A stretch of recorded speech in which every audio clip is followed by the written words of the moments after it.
আমরা আজকে ইয়াংয়ের দ্বিচির পরীক্ষার সাহায্যে ব্যতিচারের প্র্যাকটিক্যাল করতে চাই। বিজ্ঞানী হাইগেন তত্ত্ব দিয়েছেন, প্রিন্সিপাল দিয়েছেন যে ব্যতিচার প্রদর্শন হলে কি হবে, কখনো আলো ব্রাইট হবে, কখনো অন্ধকার হবে। এইটা ছিল থিওরিটিক্যাল, প্র্যাকটিক্যালি কেউ করে দেখেনি। এই জন্য এই বিজ্ঞানী ইয়াংয়ের এই এক্সপেরিমেন্ট একেবারে হাইলি মানে গ্রহণযোগ্য, ফেমাস হয়েছিল। যে একমাত্র উনি আলো যে দ্বৈত নেচার প্রদর্শন করে, এক রে optics and wave optics. Wave না রে বা কণা, এটার প্রথম এর সপক্ষে প্র্যাকটিক্যাল দেখান বিজ্ঞানী ইয়াং। কিভাবে উনি দেখালেন আমরা ধাপে ধাপে সেগুলো দেখব। প্রথমে আমরা দেখব যে ইন্টারফারেন্সের শর্ত আমরা মনে আছে। ইন্টারফারেন্সের গঠনমূলক ইন্টারফারেন্স বা গঠনমূলক ব্যতিচারের শর্ত কী ছিল, যে পথ পার্থক্য ল্যামডা এর জোড় গুণিতক, আর ডিস্ট্রাকটিভ বা ধ্বংসাত্মক ব্যতিচারে ছিল ল্যামডা এর বিজোড় গুণিতক। এই কন্ডিশন আমাদের মনে আছে।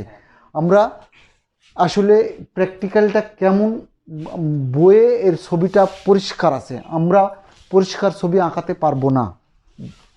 আমরা জাস্ট ধারণা দেব যে ছবিটা কেমন। তোমরা বই দেখে সেই ছবিটা দেখে নেবে যে কীভাবে এক্সপেরিমেন্ট করছে এবং কিভাবে ব্রাইট এবং ডার্ক অবস্থার সৃষ্টি হয়েছে। তো ইয়াং যে কাজটা করেছে, আমরা young double slit experiment, young double slit experiment আমরা এই সংক্ষেপে নাম দেব, ইয়াংয়ের ডবল স্লিট এক্সপেরিমেন্ট। কিভাবে উনি করেছিলেন, উনি একটা কোহারেন্ট সোর্স নিয়েছিলেন, একটা মাদার সোর্স, মনে করো এরকম একটা সোর্স এস, এখান থেকে একটা ছোট ওপেনিংয়ের মাধ্যমে কোহারেন্ট সোর্স, এরপরে ওপেনিংটা এরকম ছিল যে ছোট্ট ক্ষুদ্র, দৈর্ঘ্যের তুলনায় অত্যন্ত ক্ষুদ্র। এখান থেকে আলো যখন এখানে পড়লো, তাহলে এখানে যে আলো পড়লো, এখানকার ওপেনিং হচ্ছে সেকেন্ডারি সোর্স। তো সেকেন্ডারি সোর্স থেকে একটা স্ক্রিন নেওয়া হলো, এই স্ক্রিন ইয়াং নিয়েছিলেন। এই স্ক্রিন থেকে যখন আলো পড়ছে, এখান থেকে যখন আলো পড়ছে, এই আলোটা তখন কোহারেন্ট সোর্স বলছে। কোহারেন্ট হচ্ছে সুসঙ্গত আলো, অর্থাৎ তাদের দশা এবং অ্যামপ্লিটিউড এক, এবং তারা যখন উপরিপাতন মানে তৈরি করে, সুপারপজিশন হয়, তো ব্যতিচার তৈরি করে। ব্যতিচারের কন্ডিশন হচ্ছে যে গঠনমূলক ব্যতিচার হতে পারে, ধ্বংসাত্মক। যদি সমদশায় মিলিত হয় তাহলে গঠনমূলক হবে, আর বিপরীত দশায় মিলিত হলে, এটা আমাদের জানা। এখন এরকম আমরা এখান থেকে আলো পড়ছে, আমরা একটু বড় বড় চিত্র আঁকাই।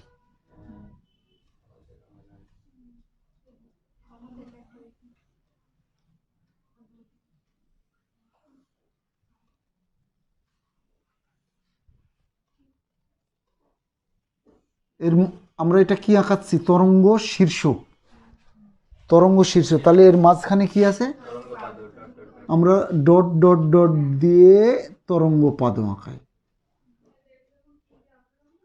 আঁকানো আমাদের খুব যে ঠিক হবে এরকম না।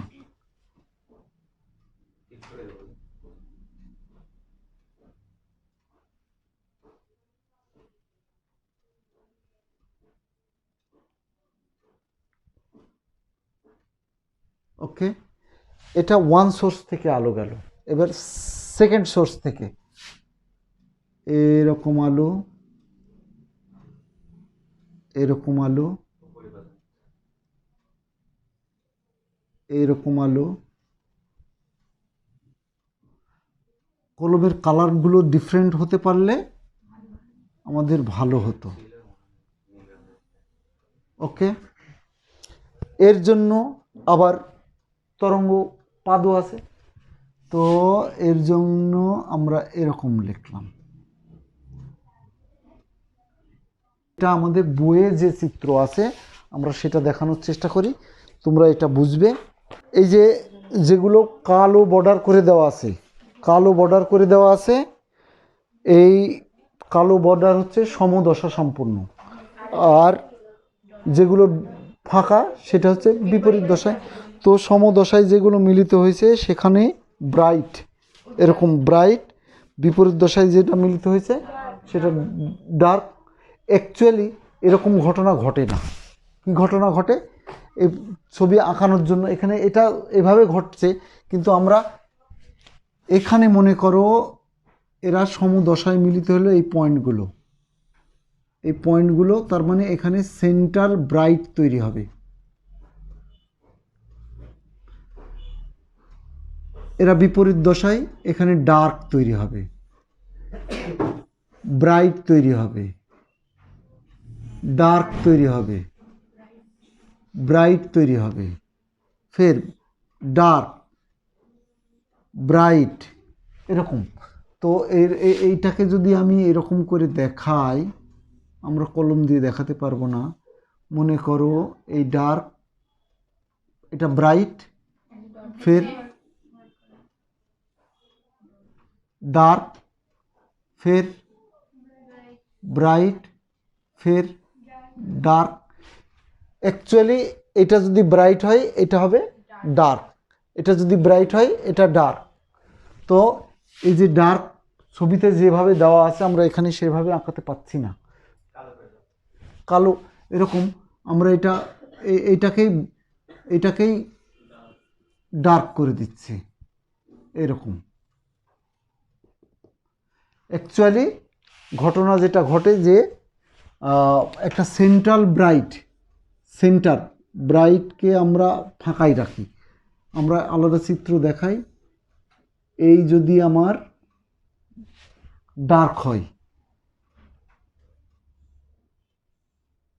এইটা ব্রাইট, ফের ডার্ক, ফের দেখো এগুলো ব্রাইট, এগুলো ডার্ক, এগুলো ডার্ক, এটা হচ্ছে ব্রাইট। ওকে, তো এটা মাপবো কিভাবে? তো মাপবো আমরা ডার্কের সেন্টার থেকে আরেকটা ডার্কের সেন্টারে কি পাবো? ব্রাইট। একটা ডার্কের সেন্টার, মনে করো এইটা হচ্ছে ডার্কের সেন্টার, এটা আরেকটা ডার্কের সেন্টার, এখান থেকে এটা হচ্ছে ব্রাইট, ফের এটা হচ্ছে ব্রাইট, ফের এই সেন্টার, এটা ব্রাইট। অর্থাৎ দুটো ডার্কের মাঝে একটা ব্রাইট, বা দুটো ব্রাইটের মাঝে একটা ডার্ক। ওকে, মাপবো তাহলে কোত্থেকে? সেন্টার টু সেন্টার, ব্রাইটের সেন্টার থেকে আর একটা ব্রাইটের সেন্টার, এর মাঝখানে কি? ডার্ক। ঠিক আছে, ওকে। তো অ্যাকচুয়ালি এক্সপেরিমেন্ট করে উনি এরকম দেখতে পেলেন এবং পরীক্ষামূলকভাবে উনি দেখালেন যে আলোর ব্যতিচার ঘটে। আর ব্যতিচার ঘটলে কি কারণে ঘটে? আলো ওয়েভ। উনি প্রথম এরকম প্রমাণ দিলেন যে আলো ওয়েভ, সত্যিকারে ওয়েভ আকারে মানে আসে আমাদের কাছে। এবং আলোর যে ঘটনাগুলো, আলোর প্রতিফলন, প্রতিসরণ, রে অপটিক্স দিয়ে প্রতিফলন এবং প্রতিসরণ এটা ব্যাখ্যা করা গেছে, কিন্তু ব্যতিচার, অপবর্তন, পোলারাইজেশন, আরও আলোর ঘটনা আছে, আলোকীয় ঘটনা, এগুলো প্রমাণ করা যায়নি। এগুলো প্রমাণ করা গেছে কিভাবে? তো উত্তর, আলো ওয়েভ নেচার প্রদর্শন করে এইভাবে। তো উনি প্রথম এই কাজটা করে দেখালেন যে আলো ওয়েভ নেচার, এই জন্য পরীক্ষাটা ফেমাস। আমরা আমরা জানি যে যদি ক্রেস্ট অ্যান্ড ক্রেস্ট মিলিত হয় তাহলে যে সুপারপজিশন হবে তাতে আলো ব্রাইট হবে, আর ক্রেস্ট অ্যান্ড ট্রাপ যদি মিলিত হয় তাহলে ধ্বংসাত্মক হবে। তো আমরা এই এই যে এর এই এটাকে কি বলছি, ফ্রিঞ্জ, এটাকে বলছি ফ্রিঞ্জ বা ডোরা, বাংলায় বলবো ডোরা। এই ডোরা প্রস্থ কত বা একটা ডোরা থেকে আরেকটা ডোরার হাইট কত, এটা আমরা এখন ক্যালকুলেশন করতে চাই। ফ্রিঞ্জ হচ্ছে বাংলা হচ্ছে ডোরা। তো আমরা এখন ডোরা ব্যবধান বের করতে চাই, একটা ডোরার থেকে আরেকটা ডোরার কত ব্যবধান, এবং অথবা আমরা বের করতে চাই এই ডোরার প্রস্থ।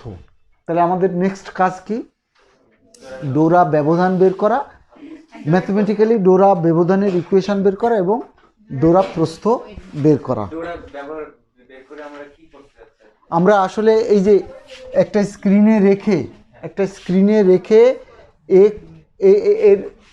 এই যে ইন্টারফারেন্স ঘটলো, তো ইন্টারফারেন্সের হাইট কত এটা জানতে চাই। তো এটা কত আমরা সেটা বের করতে চাই। আমরা আসি নেক্সট সেই ক্যালকুলেশনের জন্য এই অ্যারেঞ্জমেন্টটি নিব আমরা। অ্যারেঞ্জমেন্টটা কি, একটা মাদার সোর্স, এখান থেকে একটা ওপেনিং, এখান থেকে আলো আসছে, ফের এখান থেকে আমরা দুটো ওপেনিং নিব, যদিও এটা সোর্স 1 এটা সোর্স 2 এরা খুব কাছাকাছি। স্লিট, এটাকে বলছি আমরা স্লিট, এই স্লিটের মধ্যবর্তী দূরত্ব ডি ধরে নিলাম, অনেক বইয়ে এ দেওয়া আছে, সমস্যা নেই। এখানে একটা স্ক্রিন রাখলাম, এই স্ক্রিনে পর্দাতে আলো পড়বে এবং ইন্টারফারেন্স তৈরি হবে। আমরা এইটা সেন্টার পয়েন্ট বললাম, এটা সেন্টার, এই সেন্টার থেকে মানে এখান থেকে আলো এখানে যে দূরত্ব যাবে এখান থেকেও, অর্থাৎ এখানে সেন্টার ব্রাইট তৈরি হবে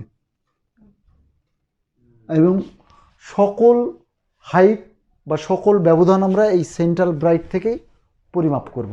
ঠিক আছে, মনে করো এই দূরত্ব ডি কার মধ্যেকার দূরত্ব, স্ক্রিন এবং স্লিটের মধ্যবর্তী দূরত্ব। আর স্লিট দ্বয়ের মধ্যবর্তী দূরত্ব হচ্ছে ছোট হাতের ডি, দুটো স্লিটের মধ্যবর্তী দূরত্ব, আর স্লিট এবং পর্দার মধ্যবর্তী দূরত্ব বড় হাতের ডি। মনে করো এই জায়গায় একটা পয়েন্ট পি, এখানে ব্রাইট না ডার্ক আমরা এক্সপেরিমেন্ট করতে চাই। তো ব্রাইট হলে শর্ত কি হবে, ডার্ক হলে কি শর্ত হবে আমরা জানতে চাই। তো মনে করো এখান থেকে এই পয়েন্টের যে হাইট, এই হাইটটাকে আমি এক্স বললাম। কি বললাম, এক্স কোত্থেকে, সেন্ট্রাল ব্রাইট থেকে পি বিন্দুর হাইট। ওকে, তাহলে এখান থেকে আলো এই পি বিন্দুতে পড়বে, এখান থেকে আলো পি বিন্দুতে পড়বে। এখন কিভাবে পড়ছে, তো এই যে আমার এরকম এইভাবে পড়তেছে তরঙ্গ আকারে। তো আমরা দেখতে চাই যে এর তো পথ পার্থক্য হয়েছে, এ কম পথ অতিক্রম করেছে, এ বেশি পথ অতিক্রম করেছে, সুতরাং এদের মধ্যে একটা পথ পার্থক্য তৈরি হয়েছে। আমরা ইন্টারফারেন্স জানি, যদি পথ পার্থক্য ল্যামডা এর জোড় গুণিতক হয় তাহলে কি হবে, গঠনমূলক। আর যদি বিজোড় গুণিতক হয়, তো আমরা আসলে পথ পার্থক্যই আগে বের করতে চাই। তো পথ পার্থক্য বের করার জন্য আমরা S1 থেকে এই অক্ষের পুরো একটা লম্ব টানলাম, এটাকে এম বলো, এখান থেকে একটা লম্ব টানলাম, এটাকে এন বলো। এটা সেন্টার, ডি এর সেন্টার, তাহলে এটা কত হবে, D/2। এটুকু কত হবে, D/2। কেন এটা লাগবে, কারণ আমি যখন ত্রিভুজ নিব তখন এই হাইটটা আমার দরকার হবে, এই জন্য আমরা এটা মেপে নিলাম। আমার দরকার কি, পথ পার্থক্য। পথ পার্থক্য হচ্ছে S2P বিয়োগ S1P, এইটুকু হচ্ছে আমার পথ পার্থক্য। মানে এই পথ আর এই পথের মধ্যবর্তী দূরত্ব। তাহলে পথ কোনটা বড়, S2P বড় না S1P বড়? S2P বড়। তাহলে S2P এর মধ্যে S1P বাদ দিলে আমি পথ পার্থক্য পেয়ে যাব। আচ্ছা, এটা আমার টার্গেট। তো কিভাবে বের করব আমরা?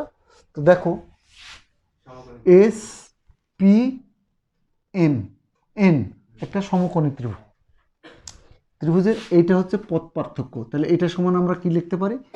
এটা স্কোয়ার প্লাস এটা স্কোয়ার সমান এটা স্কোয়ার। এটা নিয়ে আমার লাভ কি? লাভ কিছুক্ষণের মধ্যে দেখবো যে হ্যাঁ আমরা এই সমীকরণ বের করব, ফের আবার এই সমীকরণ বের করব।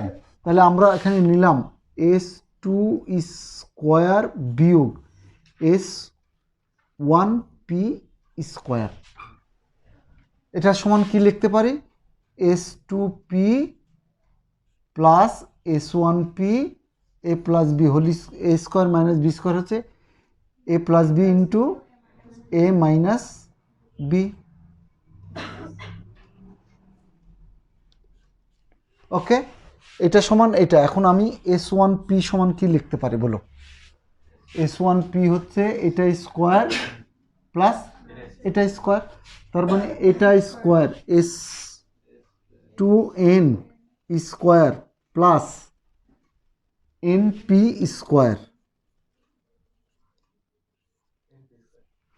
এটা সমান এই। আচ্ছা, সেকেন্ড ব্র্যাকেট দিই, বিয়োগ S1P হচ্ছে এটা স্কোয়ার প্লাস এটা স্কোয়ার, তাহলে S1M square plus MP square. Okay, এখন S1P মানে কি? এটা ডি স্কোয়ার। NP স্কোয়ার মানে কি? NP স্কোয়ার হচ্ছে এটা স্কোয়ার প্লাস এটা স্কোয়ার, তার মানে x plus D by 2 square বিয়োগ S1P ফের ডি স্কোয়ার প্লাস MP মানে কি? এই টোটালটার মধ্যে এটা বাদ দিলে পেয়ে যাব, ঠিক? তাহলে টোটালটা হচ্ছে এটাকে সি যদি বলি, তাহলে একবারে লিখে ফেললাম, আমরা একবারে লিখে ফেললাম হচ্ছে X minus D by 2 square. বুঝতে অসুবিধা হলো? আচ্ছা, যদি না হয় এর ক্যালকুলেশন করলে লাস্ট কি হবে? এদিকে কি আছে? S2P plus S1P into S2P minus S1P, এটা সমান, দেখো এই ডি স্কোয়ার কেটে যায়, এক্স স্কোয়ার কেটে যায়, এটা আর এটাও কেটে যায়, কিন্তু কি থাকে? 2AB 2x ডি বাই 2, আর এদিকে মাইনাসে মাইনাসে প্লাস 2x ডি বাই 2। তাহলে এটা কাটে, এটা কাটে, কি থাকে? 2x ডি কি সমান? এটা সমান। তো আমার দরকার কি? S2P মাইনাস S1P, তাহলে এইটা ভাগ করে দিব S2P প্লাস S1P। এখন S2P আর S1P আমরা আমাদের আঁকানোর সুবিধার জন্য এই ডিস্টেন্সটা অনেক দূরে নিয়েছি।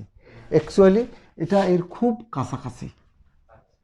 যদি কাছাকাছি হয় তাহলে S2P আর S1P সমান হবে। সমান হলে এই দূরত্ব কি হবে? উত্তর ডি এর সমান। কাছাকাছি হলে তখন আমরা এটাকে বসাই দিলাম 2x ডি ডিভাইডেড বাই এটার জন্য ডি প্লাস এটার জন্য ডি 2d, কি হলো? 2x D divided by 2d, তাহলে x D divided by D. এখানে x কি? হাইট ফ্রম সেন্টার, ওই পয়েন্টটা। ডি কি? স্লিট দ্বয়ের মধ্যবর্তী দূরত্ব। বড় হাতের ডি কি? স্ক্রিন থেকে স্লিটের মধ্যে, এগুলো আমাদের কনফার্ম হওয়া লাগবে। ওকে, এটা কি পেলাম? পথ পার্থক্য। তাহলে পথ পার্থক্য সমান পেলাম X D divided by D. এখন এই পথ পার্থক্য কার? পি এর। পি এখন ব্রাইট হবে না ডার্ক হবে সেটা নির্ভর করছে পথ পার্থক্যের উপর। তো আমরা এবার বললাম পি প্রথমে ধরে নিলাম ব্রাইট হতে পারে। তো ব্রাইট হলে কি কন্ডিশন, বা ডার্ক হলে কি কন্ডিশন? তো আমরা প্রথমে ধরে নিলাম P is a bright point. P is a bright point. যদি পয়েন্ট হয় তাহলে পথ পার্থক্য হতে হবে X D divided by D হতে হবে পয়লা 0, তারপরে ল্যামডা, তারপরে 2 ল্যামডা, তারপরে 3 ল্যামডা, 3 ল্যামডা, তারপরে 4 ল্যামডা, তারপরে n ল্যামডা। ল্যামডা বাই 2 এর জোড় গুণিতক। ওকে, তো আমরা nth ব্রাইট ফ্রিজের হাইট কত হবে? তাহলে হাইট এক্স ইকুয়াল টু কি লিখবো এর জন্য? 0। এর জন্য কত হবে? বড় হাতের ডি ডিভাইডেড বাই ছোট হাতের ডি ইন্টু ল্যামডা। এর জন্য কত হবে?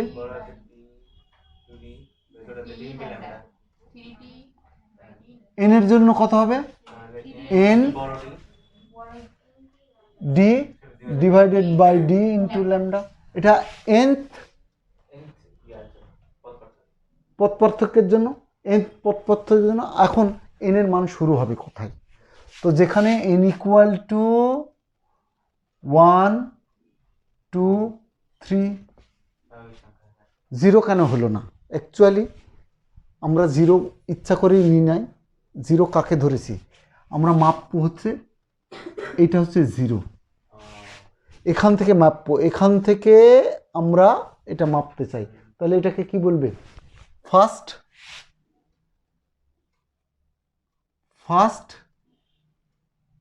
কি? ফার্স্ট ব্রাইট ফ্রম কোথায়? আমি এটা মুছে দিলাম। First bright from centre bright. এটা কি হবে? Second bright from centre, third bright সব from centre.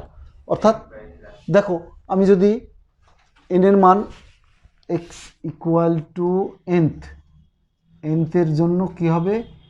N D divided by D into lambda. তো এন এর মান যখন 1 বসাবো তখন কি পাবো? এটা পাবো, ফার্স্ট ব্রাইট ফ্রম সেন্টারকে আমি 0 ধরেছি, আর তারপরে 1 2 3। তাহলে এন এর মান 1 আসলে প্রথমে এটা আসে, এন এর মান 2 আসলে এটা আসে। তাহলে এন এর মান 1 থেকে নট 0। ওকে, 0 কাকে ধরেছি? সেন্টারকে। আচ্ছা, এটা কি পেলাম? Height from centre.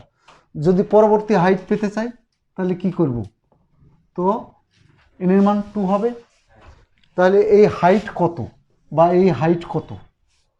তাহলে এই হাইট হচ্ছে, এই হাইটের মধ্যে এটা বাদ দিব, এই হাইটের মধ্যে এটা বাদ দিব, পরবর্তী হাইটের মধ্যে বাদ দিব। তাহলে মোট হাইট পাবো কত? এইটাই। তাহলে এটাকে আমরা ডোরা ব্যবধান বলতে পারি। এটাকে কি বলতে পারি? ডোরা ব্যবধান। এক্স একটা ডোরার থেকে আরেকটা ডোরার ব্যবধান হচ্ছে কত? D by lambda. D by lambda. এটা কি পেলাম? For bright to bright, bright to bright, হ্যাঁ, nth নাম্বারের জন্য, nth নাম্বারের জন্য আমরা এই ইকুয়েশন পেলাম। যদি আমাদের জিজ্ঞেস করে যে 14th ব্রাইটের দৈর্ঘ্য কত, তাহলে n এর মান এখানে 14 বসা দেব, ঠিক আছে? ওকে, এবার আমরা পেলাম এটা ব্রাইট পয়েন্ট। ডার্ক পয়েন্ট কোথায় হবে বা কত হবে? আমরা এবার P is a dark point, P is a dark point, তার মানে X D divided by D is equal to কী হবে? প্রথমে λ/2 বিজোড় গুণিতক, তারপরে 3/2 ল্যামডা, তারপরে 5/2 ল্যামডা, করতে করতে 2n - 1 λ/2, প্লাসও দিতে পারি মাইনাসও দিতে পারি। আচ্ছা, তো আমি এক্স কত পাবো? এক্স ইজ ইকাল টু এর জন্য পাবো ডি বাই λ/2, তারপরে 3/2 ডি বাই ল্যামডা, করতে করতে করতে করতে কত পাবো? 2n - 1 divided by 2 D into lambda. দেখো n এর মান ফের কত? n ইজ ইকাল টু ফের 1 2 3। n এর মান যদি আমি এটা পেতে চাই, n এর মান কত হবে? 1 বসাও, 1 বসালে 2 বিয়োগ 1, তার মানে λ/2 ইন্টু ডি পেয়ে গেলাম। এই যে এটা, ওকে। তাহলে দেখো আমরা যদি ডার্ক, একটা ডার্ক থেকে আর একটা ডার্কের ডিফারেন্স কত, তো এটার মধ্যে এটা বাদ দিব, বাদ দিলে কত পাবো দেখো তো? তাহলে ফের ওইটাও ডোরা ব্যবধান, ডোরা ব্যবধান, এটার মধ্যে এটা বাদ দাও, তাহলে 3/2 D divided by D lambda বিয়োগ D lambda divided by 2d, লসাগু তো ওই 2d, তাহলে এখানে 3 ছিল, 3d ল্যামডা বিয়োগ D lambda, that is 2d lambda divided by 2d, এটারই সমান।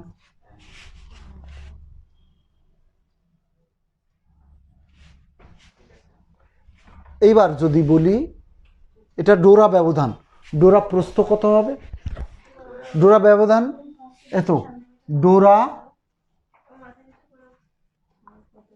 প্রস্থ, ডোরা প্রস্থ কাকে বলছি? ডোরা প্রস্থ কাকে বলছি? এই যে এটা ব্রাইট, এখানে মনে করো ব্রাইট হলো, এখানে ডার্ক হলো, ফের ব্রাইট হলো, আমরা এটা চাচ্ছি।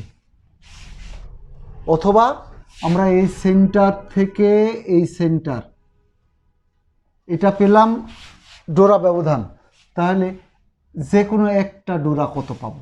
এর অর্ধেক, তাহলে ডোরা প্রস্থ পাবো D divided by 2d lambda. ঠিক বুঝলে কি না? এটা ওর অর্ধেক, সোজা কথা, অর্ধেক মানে এটা হাফ। আচ্ছা, এখন আমি জানতে চাচ্ছি যে এই ডোরা ব্যবধান কার উপর নির্ভর করে? তো উত্তর এই ডি এর উপর, ল্যামডার উপর, এই ডি এর উপর। এই ডিটা কি? তাহলে মধ্যবর্তী দূরত্ব যদি বাড়া দেওয়া যায়, ডোরা ব্যবধান বাড়বে না কমবে? বাড়বে। আমি ইচ্ছা করলে বাড়াতে পারবো। ওকে, এই ডি কি? স্লিট দ্বয়ের মধ্যবর্তী দূরত্ব। যদি স্লিট দ্বয়ের মধ্যবর্তী দূরত্ব কমাই দিই, তাহলে ডোরা ব্যবধান বেড়ে যাবে, আমি বড় করে দেখতে পাবো। What is lambda? তরঙ্গ দৈর্ঘ্য। তো আমরা যে এক্সপেরিমেন্ট করছি এটা, তো এটা হচ্ছে একবর্ণীয় আলোকরশ্মির জন্য, একবর্ণীয় আলোকরশ্মির জন্য। কেন আমি বহুবর্ণীয় আলোকরশ্মি ব্যবহার করলাম না? তখন এই যে ব্যতিচার হবে কিন্তু বুঝতে পারবো না, বিভিন্ন কালারের ডিফারেন্ট কালারের হবে, এই জন্য এটা আমরা বুঝতে পারবো না, এই জন্য আমরা একবর্ণীয় আলোক নিয়েছি। আচ্ছা বলো দেখি, যদি এই তরঙ্গ দৈর্ঘ্য সবচেয়ে বেশি কার? লাল। আর সবচেয়ে কম? ব্লু, বেগুনি। তো বেগুনির জন্য তরঙ্গ ডোরা ব্যবধান বড় হবে না লালের জন্য বড় হবে? লালের জন্য। বেগুনির জন্য ছোট হবে। একই জায়গায় লাল তরঙ্গ মানে লাল বর্ণের আলোর জন্য ডোরা ব্যবধান সংখ্যা আটবে বেশি না বেগুনির আটবে বেশি? তো উত্তর বেগুনির, কারণ বেগুনির প্রস্থ কমে যাচ্ছে।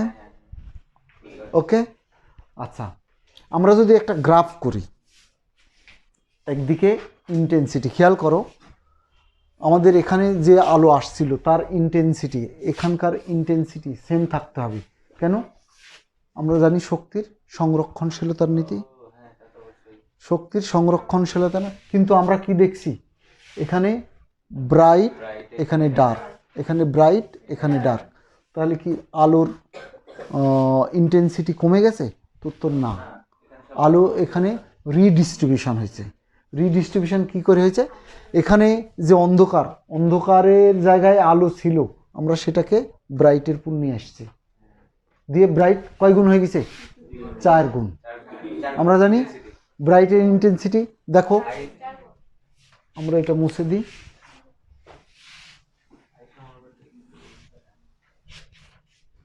আমরা একটা গ্রাফ করি যেখানে সেন্টার ব্রাইট, এটা সেন্টার, আর এর ইন্টেন্সিটিকে আমরা এই দিক দিয়ে দেখাই, একটা ডার্ক ফের bright, dark bright, dark bright. যখন ব্রাইট হলো তার ইন্টেন্সিটি কত হলো?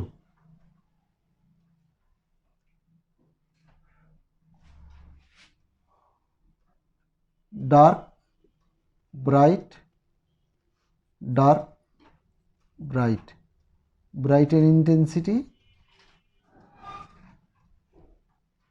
ওকে, কেন ইন্টেন্সিটি আমি এত নিলাম? আমার মনে করো কোনো একটা আলো এরকম কোনো একটা পর্দার উপর পড়ছে, তার ইন্টেন্সিটি মানে এ কত, বিস্তার হচ্ছে এ, ইন্টেন্সিটি হচ্ছে আই ইজিক্যাল টু এই স্কোয়ার রুট। তাহলে দুইটা যখন পড়ছে তখন তার জন্য আই কত হচ্ছে? তো 2a তারপর স্কোয়ার, অর্থাৎ 4a এর স্কোয়ার। আমরা এইটাকে 4a স্কোয়ার মনে করলাম। আচ্ছা, তো ডার্ক থেকে তার এরকম ফের ব্রাইট, ফের ডার্ক, ফের ব্রাইট, ফের ডার্ক।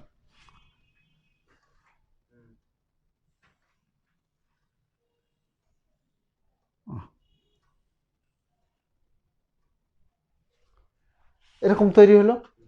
তার মানে এদিকে আমি যদি ফেজ বা তরঙ্গ দৈর্ঘ্য আর এইদিকে যদি ইন্টেন্সিটি নিই, তাহলে আমার গ্রাফ এরকম হবে। খেয়াল করো এইটুকু কি ডার্ক, এটুকু ডার্ক, ফের ব্রাইট, এই অংশটুকু ডার্ক, এটা আবার ব্রাইট।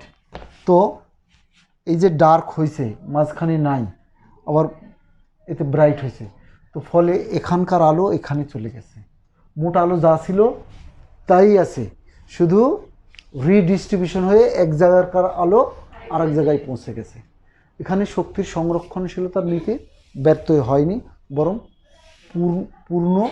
পুনর্গঠিত হয়েছে।